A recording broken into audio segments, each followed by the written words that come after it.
Mi orgullo es ser marismeño de esa marisma huelvana,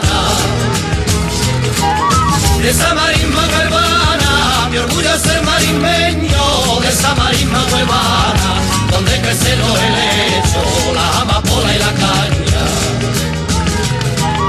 la amapola y la caña, la arena color de trigo y los inmensos pinares, viven tomillo y la menta y los grandes encinares. Qué bonito es Rocío, qué bonita es la marisma y qué bonito es Doñana. Mi orgullo es el marismeño de esa marisma huelvana.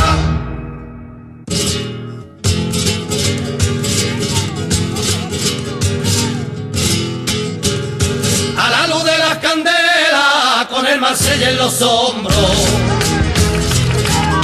con el Marsella en los hombros, a la luz de las candelas, con el Marsella en los hombros, el sombrero da la ancha, con los sajones y los votos,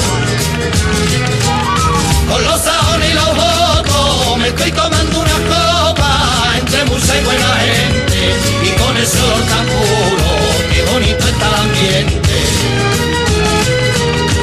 Qué bonito es Rocío, qué bonita es la marisma y qué bonito es Doñana. Mi orgullo es el marismeño de esa marisma huelvana.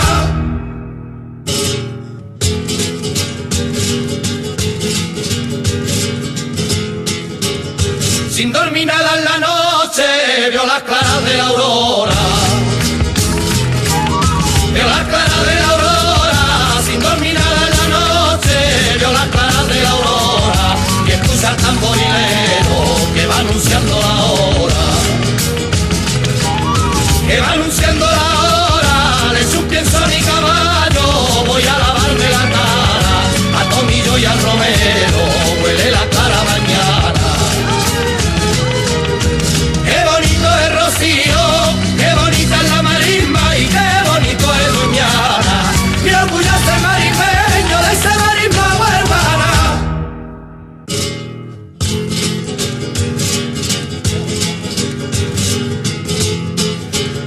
Ya está calentando el sol, voy entrando en el Rocío, voy entrando en el Rocío, ya está calentando el sol, voy entrando en el Rocío. Nadie se puede explicar tanta belleza y estilo,